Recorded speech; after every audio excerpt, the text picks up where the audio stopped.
Olá, sejam muito bem-vindos a mais um episódio do Update, o programa de tecnologia favorito do Sigmund Freud. Acredite se quiser, ele ainda está vivo e morando em Xique-Xique, Bahia. Eu sou o João Delfrate, esse aqui do meu lado é Gabriel o... Santos, sejam muito bem-vindos ao Update. Hoje a gente vai falar de Qualcomm, vai falar de Microsoft, de Xiaomi e mais uma outra coisinha aí. E vamos nessa.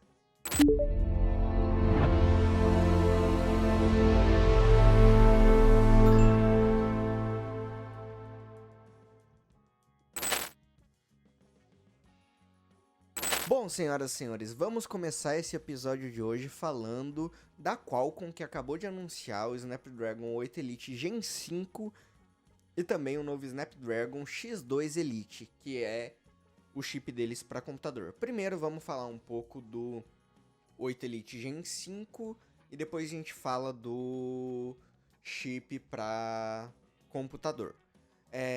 O 8 Elite Gen 5 mudou de nome de novo, o que na minha opinião confunde muito, mas tudo bem.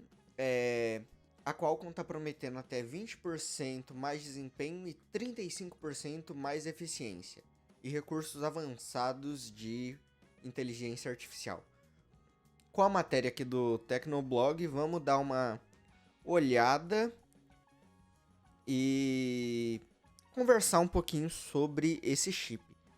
Ele está sendo construído num processo de 3 nanômetros, assim como a geração anterior também era 3 nanômetros, só que é um novo processo de 3 nanômetros da TSMC, que eu chuto ser o mesmo processo que é fabricado o A17 Pro da Apple.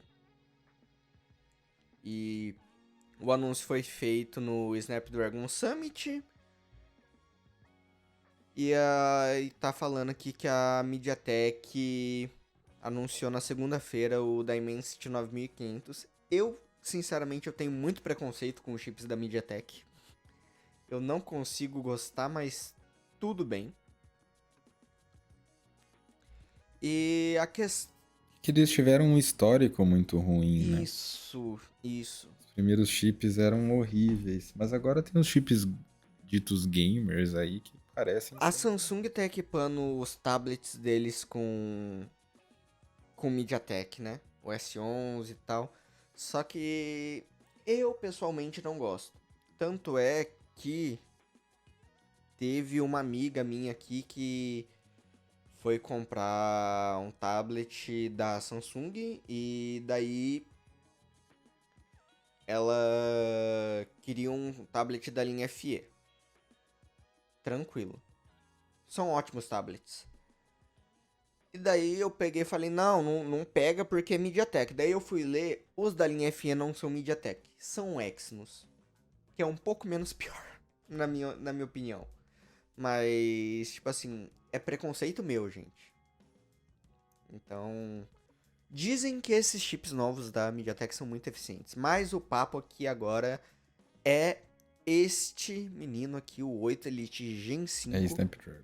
Eu queria já iniciar acreditando no Loop Infinito, que fez um vídeo sobre isso, porque eu vou usar o vídeo deles para mostrar alguns gráficos de testes que eles fizeram e eu acho muito interessante. E eles também têm essa imagem aqui um pouco maior para a gente poder discutir. Vamos lá.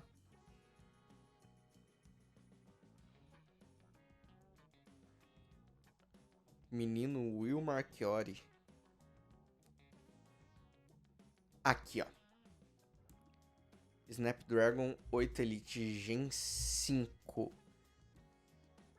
Ali na parte de economia de energia, ele pode salvar até 44% mais de energia.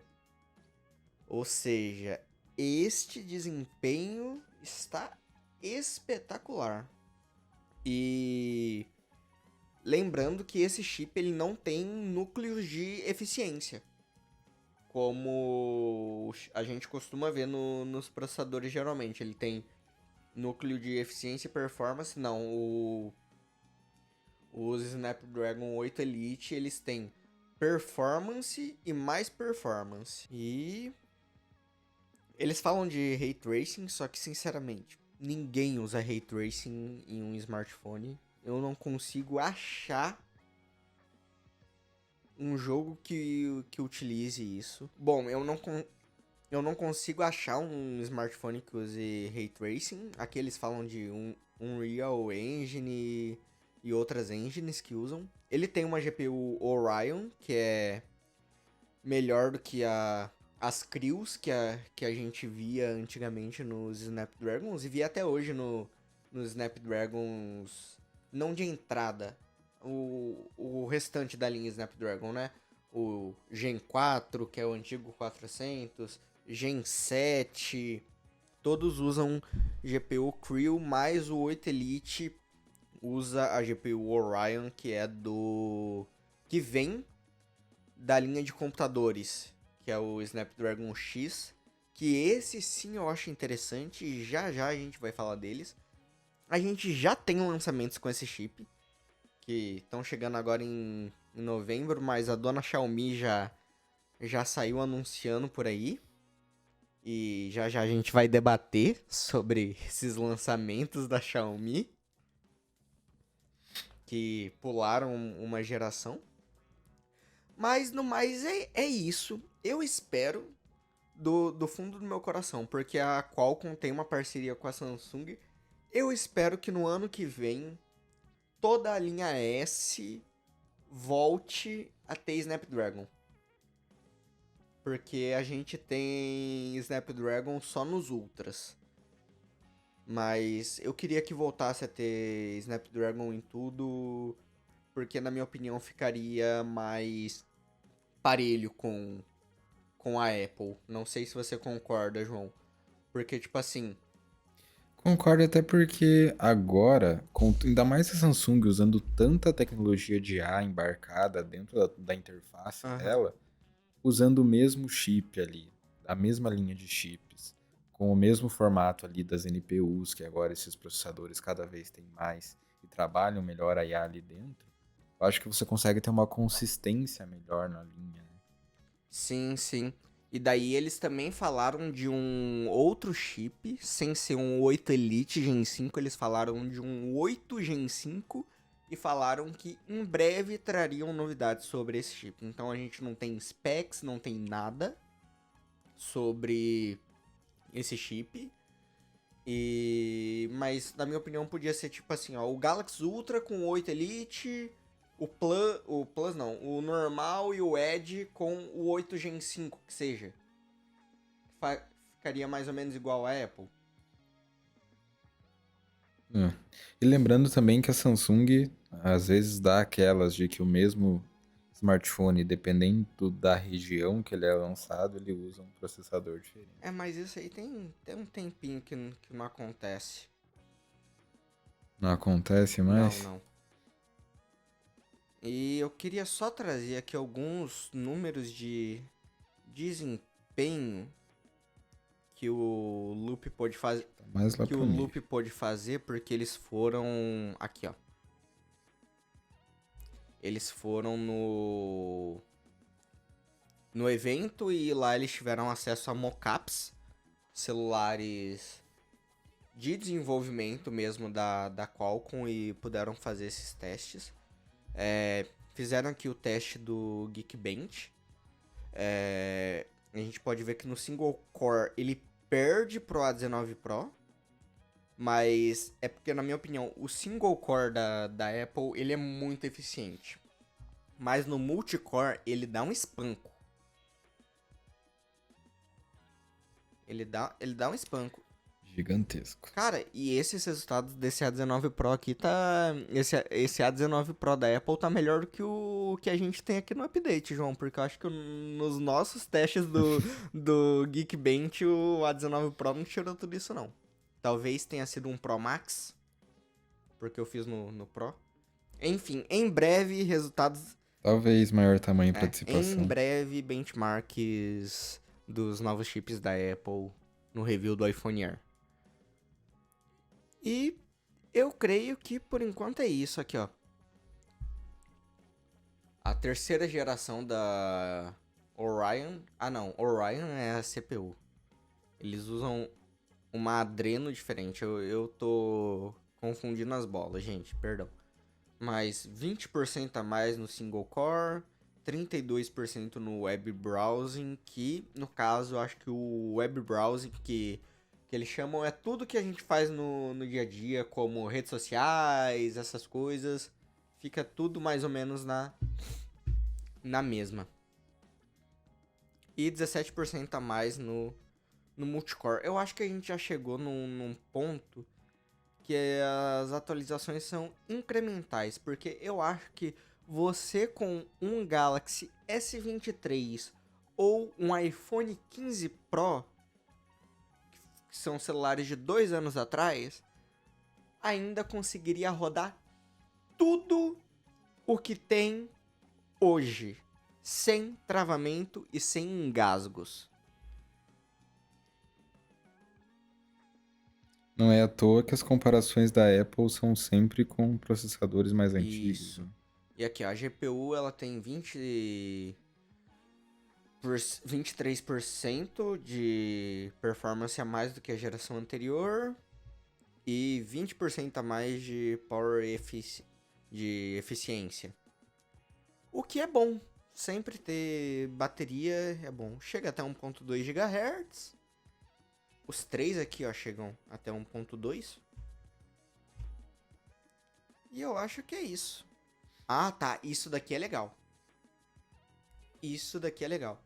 A GPU desse chip, ela tem um cache integrado nela de 18 megabytes.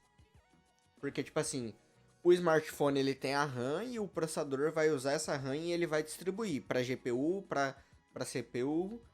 Mas ele já tem um cache de 18 megabytes que é para auxiliar nas funções e às vezes tornar mais rápido. Às vezes, se você tá jogando um jogo, talvez você consiga ganhar uns quadros a mais com isso. Você tá renderizando um vídeo no CapCut, por exemplo, você certamente vai ganhar uns quadros a mais com isso também.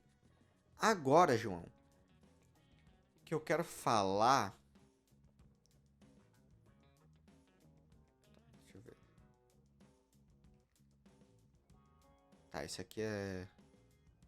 Eu quero falar do... Aqui, ó. O Snapdragon 8 Gen 5 que eles falaram. Tá vendo? Só Gen 5, né? Nem 8 Elite. Que eles falaram que vão falar em breve. Eu queria falar desse cara aqui, ó. Snapdragon X2 Elite. Que vai vir em uma porrada de versões. Mas é a mesma coisa que a Apple faz nos chips dela. Na verdade, o que eles fazem é o seguinte. Eles têm aqui, ó, o Snapdragon X2 Elite Extreme. E todos os outros vão derivar dele. Que na verdade vão ser processadores que não deram certo para ser um Elite Extreme. Eles vão virar um X2 Elite. Daí, às vezes eles abaixam o clock pro processador ficar mais tranquilo. Às vezes eles cortam núcleos. E assim vale. Todos têm 80... Lembrando que isso não é nenhuma É, novidade, né? Todas as fabricantes de processadores sempre fizeram isso. Eles têm 80 tops de NPU. Lembrando, esses processadores aqui são para computador. E eu não vejo a hora do Windows se tornar um Mac. Sinceramente. Um Windows com bateria. Eles têm isso até hoje, só que eu acho que a implementação do ARM no Windows tá sendo muito mais lenta do que foi na Apple. Porque a Apple basicamente falou, ou vai, ou vai. Na minha opinião, o futuro do mobile, do Windows Mobile que eu digo, entenda-se, notebook e tablets, teria que ser ARM e a gente ficar com os desktops com x86 e placa de vídeo e o caramba 4. Eu acho também que, tipo assim, no futuro, talvez eles pensem nisso, eu não tenho certeza. Porque apesar dessas GPUs desses chips serem super potentes, eles conseguirem casar ali uma GPU com um chip Snapdragon desse, já imaginou? Um notebook com um Snapdragon desse, super eficiente, e uma 5060, por exemplo?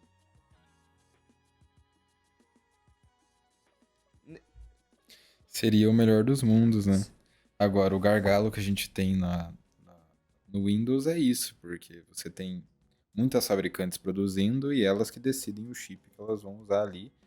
Então você não tem uma base de usuários para uma marca falar assim, ó, a partir de agora eu vou usar isso aqui. Ou você desenvolve ou você perde toda a minha base de usuário. Exatamente, exatamente. E daí, eu acho que esse é o futuro, porque esses processadores eles são mais eficientes, mais rápidos, às vezes. Esse processador aqui ele chega até 5 GHz no boost.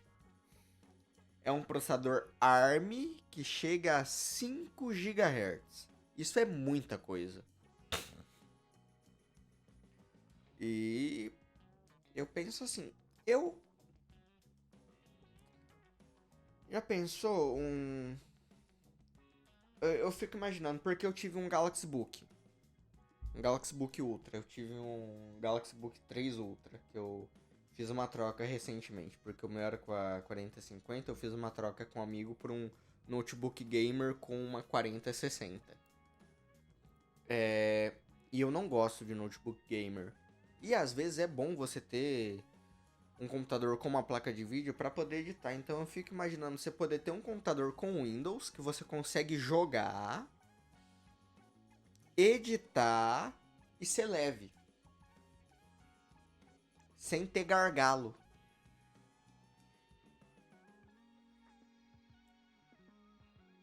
O que você pensa sobre isso, João? Pra mim seria o sonho. Eu sempre gostei muito do produto Surface Book. Pelo que ele entrega no quesito de ser um computador, ser um tablet, ter portabilidade e tal. Só que agora com um processador como esse, o Surface Book pra mim seria simplesmente o, o meu computador favorito, assim, porque ele atenderia todas as necessidades que eu acho que um computador teria Cara, para me atender. eu adoro. Ele teria uma ultra portabilidade, ele teria muito desempenho e uma bateria, né, que se tratando de um chip Aham. com a tecnologia ARM, entrega. Cara, eu adoro Surface. Agora eles vêm, né, com esses processadores do Snapdragon. Só que tem um tablet Windows que eu gosto mais do que o Surface.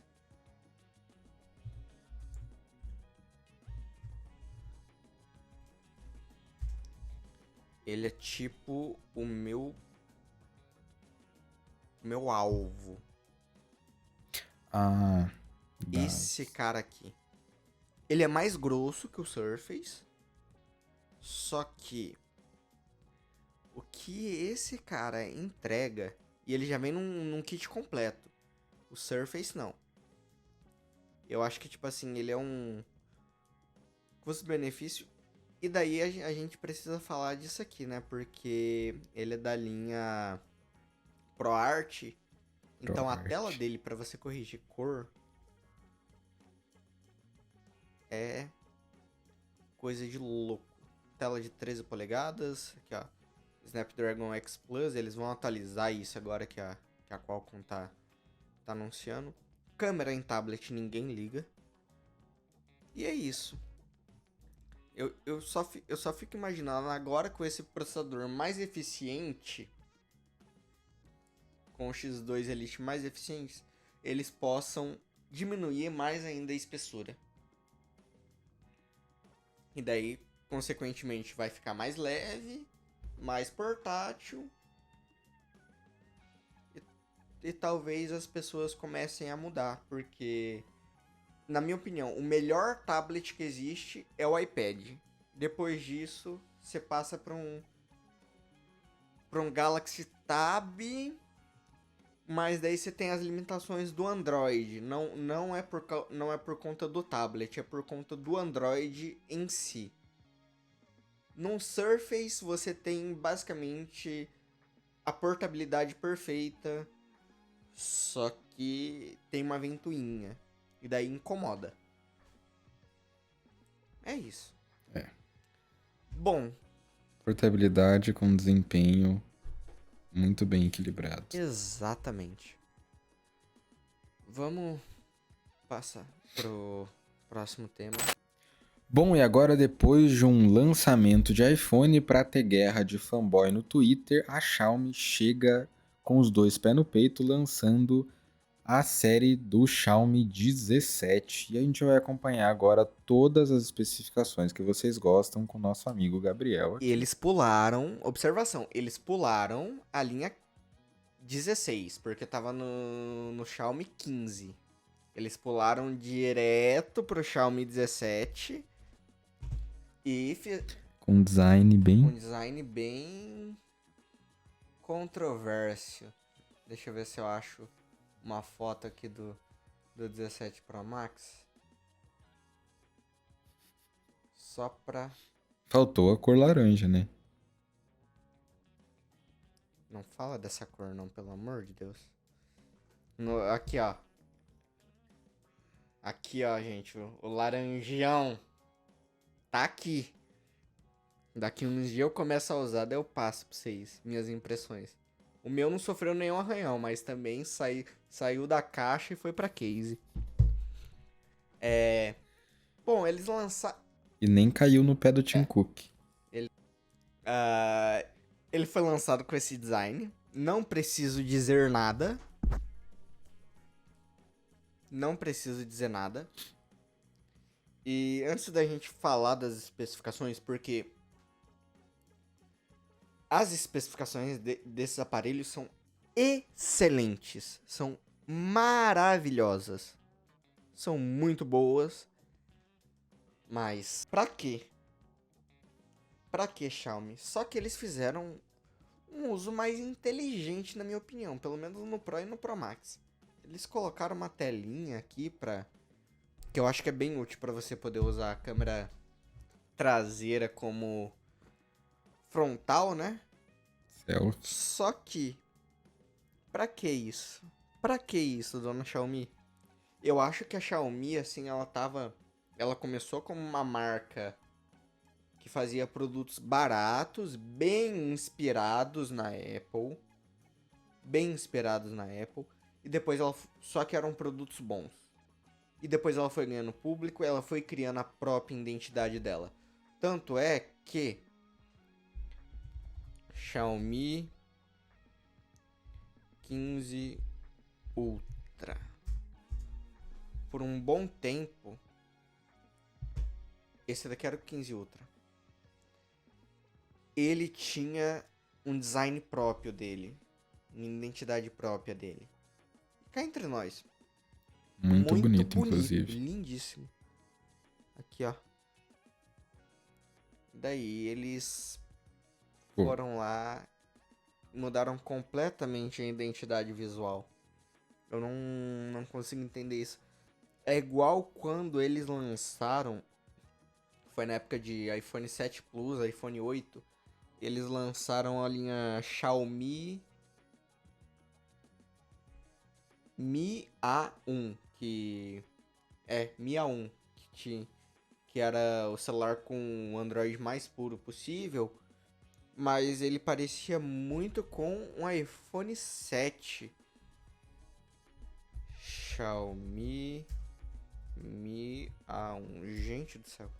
Eu queria entender como é que eu consigo lembrar de tanta coisa. Construção em alumínio, as duas câmeras ali. Lembrava muito o iPhone 7. Rapaz, 79 dólares. Só faltou o botão do...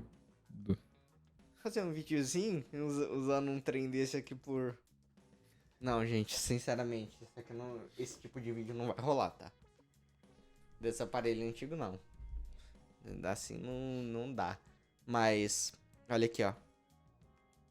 Purinho um iPhone 7. A Asus também fazia muito isso, né? Faltou só Sim. Quando lançou o iPhone X, o que teve de Android com aquela câmera dupla Uhum. no bezelzinho ali, uma em cima da outra. Motorola também se aproveitou muito. Todo mundo. Mas é design que vende, né? O tanto de discussão que teve da caceta desse design do Xiaomi 17 no Twitter deve ter vendido muito Xiaomi. Exatamente. Eu não sou usuário de Twitter, mas o João é, então ele ele sabe. Eu eu penso que o Twitter é um antro de fuder o seu psicológico. Ai, ai. Tem que entrar com cuidado. E não é por causa do Elon Musk, tá? Já era antes. Sempre foi. Tá bom, gente. Agora vamos falar de especificação. Que daí, sim, tirando essa parte aqui, em questão de especificação, esses smartphones estão uma coisa muito linda. Eles têm. Todos estão equipados com o Snapdragon 8 Elite Gen 5. E tem 12 ou 16 GB de RAM em todos eles. Mas daí a gente tem algumas diferenças. Por exemplo, na bateria, que é de 7.000 mAh no Xiaomi 17, que não tem a telinha esticada. E no Pro e no Pro Max eles têm a telinha, né? Esticada aqui, daí a terceira câmera fica só aqui. Que eu acho que é uma câmera. Provavelmente é a câmera ultra wide dele. Que vai ficar aqui. Agora, em questões assim, o Xiaomi 17 ele não filma em 8K, embora ele poderia filmar, mas ele é o aparelho mais barato da linha. Ele se converter da moeda chinesa para brasileira fica na casa dos R$ 3.100. E no Xiaomi 17 Pro Max a gente vai chegar em 4.500, alguma coisa assim. Mas a gente sabe que a hora que eles chegarem no Brasil, não vão chegar por esse preço, vão chegar mais caros, com certeza. Eu chuto uns 7.000 pro Pro Max e uns 5 pro 17. E o 17 Pro vai ficar no meio. Em questão de tela, o Xiaomi 17 e o 17 Pro têm 6.3 polegadas. São telas de 1220 por 2656. É o famoso quase 2K. Isso aqui ainda não chega no 2K, mas é maior do que o 1080. E o Xiaomi 17 Pro Max tem uma tela de 6.9 polegadas. Curiosamente, o mesmo tamanho do iPhone 17 Pro Max. Mas assim, é só uma curiosidade, né? Nada a ver. O 17 e o 17 Pro terem 6.3 e o Pro Max ter 6.9. Nunca vi nenhuma empresa fazendo celulares com esses nomes e essas medidas de tela. Você já viu, João? Não, não conheço nenhuma. Não, né? Não. Ainda mais com esse design tão É, autêntico, não. exatamente. Original. É. Gente, mas Se duvidar, até a capinha serve. eu acho que não. Tampa a câmera, né? É porque vai tampar uma câmera. Se não, talvez servisse. Cara, o foda é que a gente não consegue um aparelho desse pra testar, né? Mas, enfim, eles fazem tudo que vocês podem esperar de um aparelho topo de linha. Não tenho dúvidas disso. Eles têm todos os tipos de conexão. Wi-Fi vai até o Wi-Fi 7, que é que, aliás, eu preciso migrar para o Wi-Fi 7. Só que dá uma preguiça e custa um dinheiro, até aqui no Canadá. Porque aqui a maioria, aqui em casa, é tudo no Wi-Fi, né? Não tem cabo, infelizmente. Ah, e eles são IP68. E eu acho que no mais é isso. sobre esses smartphones e vamos para a próxima notícia. Bom, e agora mudando um pouco de assunto, saímos agora de chip da Qualcomm, falamos de lançamentos da Xiaomi, e agora a gente vai mudar um pouco de perspectiva para falar de agro. Pois é, um canal de tecnologia falando de agro. Bom, eu e o Gabriel somos aqui do interior do Mato Grosso, a gente cresceu aqui, e esse assunto não só faz parte do nosso dia a dia, apesar do Gabriel agora estar no Canadá, como cada vez vai fazer mais parte dos assuntos aqui no Brasil, porque, né, o agro movimenta grande parte do nosso PIB. Mas, não ficou legal de novo. Bom, mudando um pouco de assunto, estávamos falando de lançamentos da Qualcomm, falamos sobre os novos lançamentos da Xiaomi, e agora a gente vai mudar um pouco de assunto para falar de agro. Pois é, um canal de tecnologia falando de agro. Então, eu e o Gabriel somos de uma região aqui do Mato Grosso, um dos berços de produção agrícola do Mato Grosso. E apesar do Gabriel estar no Canadá, esses assuntos aqui fazem parte do nosso cotidiano e fazem um pouco parte do que é a nossa vida. E eu vou trazer um estudo muito legal aqui agora feito pela FGV, a Universidade Federal Não. não lembro, UFV. de Viçosa. UFV. UFV. E agora eu vou trazer um estudo bem bacana aqui da UFV, a Universidade Federal de Viçosa, que revela que 69% das lavouras de café no Brasil já têm acesso à internet.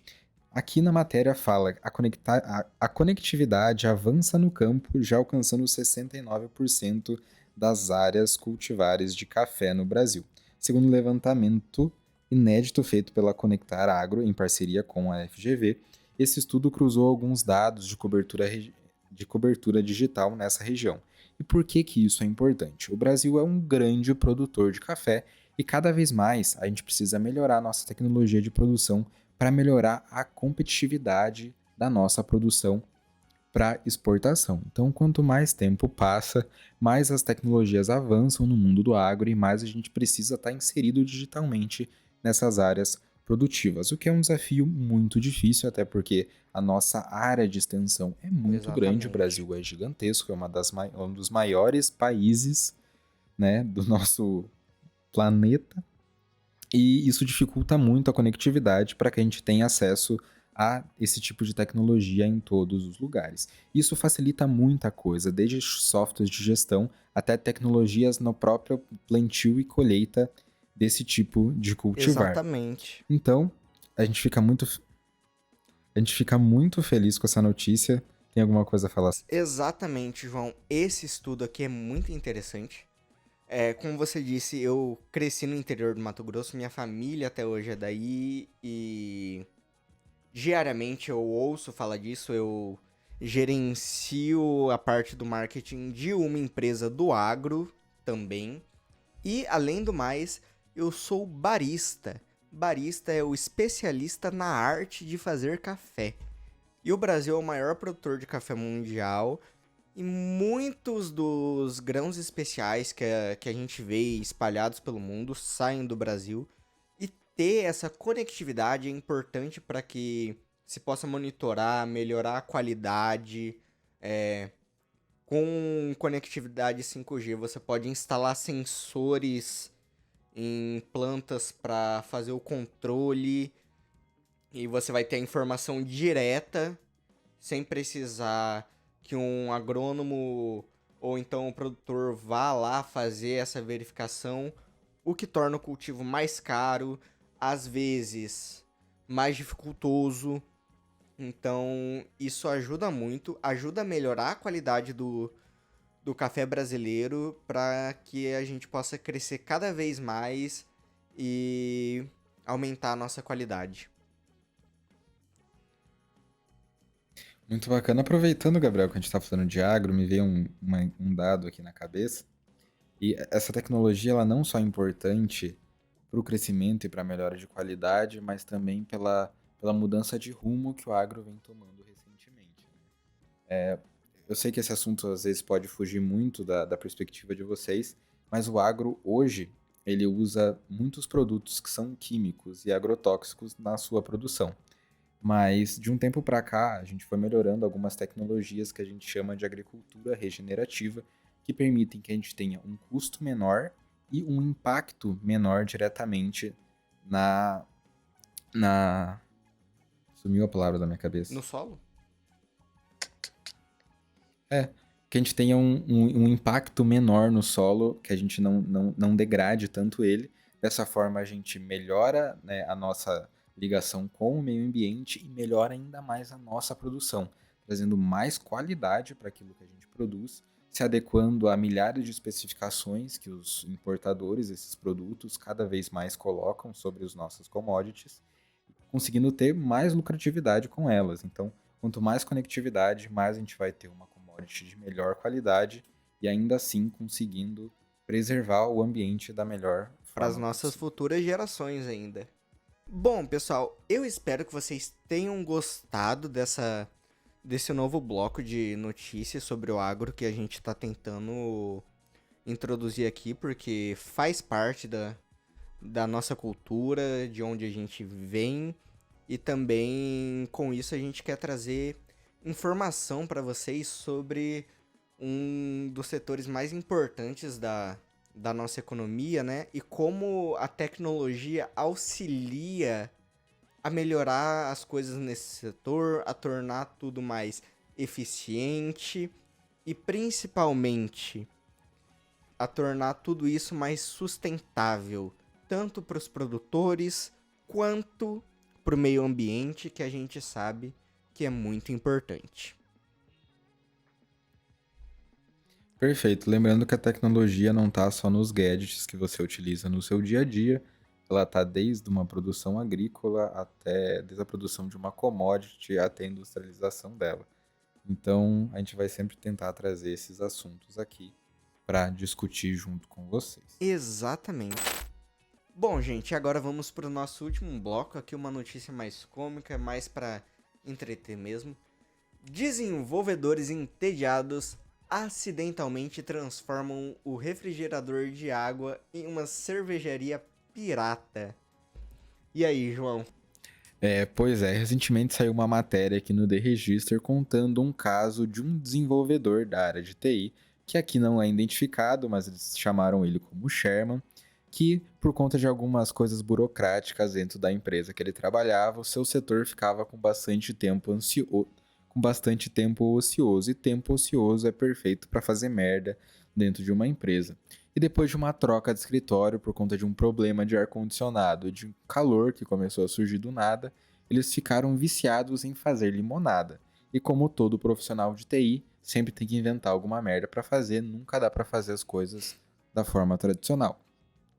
Então eles perceberam que o filtro de água ali, com aquele galão, podia ser uma forma de automatizar essa limonada que eles estavam fazendo. Então eles decidiram retirar o galão de água, colocar o xarope de limão ali dentro e colocar de novo no filtro de água. E pronto, você tem uma máquina de fazer limonada no seu setor. Porém, uma coisa que eles não contavam é que a parte que é refrigerada desse líquido é só a parte que está dentro do bebedouro. E todo aquele galão ali fora estava exposto ao calor infernal que estava fazendo dentro de um setor de TI sem ar-condicionado. E o que aconteceu? Aquela bebida de limão ali começou a fermentar. E eles simplesmente criaram uma máquina de fazer uma bebida fermentada e altamente alcoólica de limão Meu Deus. dentro do setor de TI. E depois que eles viram a merda gigantesca que eles fizeram e aquele gosto horrível daquela bebida, eles decidiram simplesmente trocar o bebedouro deles com o de outro setor. E não temos mais informações sobre o que aconteceu com a equipe de TI daquela empresa. Ou seja, cara, é o setor de TI, ele nos proporciona coisas incríveis. Bom, depois dessa notícia, eu gostaria de agradecer a vocês por estarem com a gente aqui no episódio de hoje.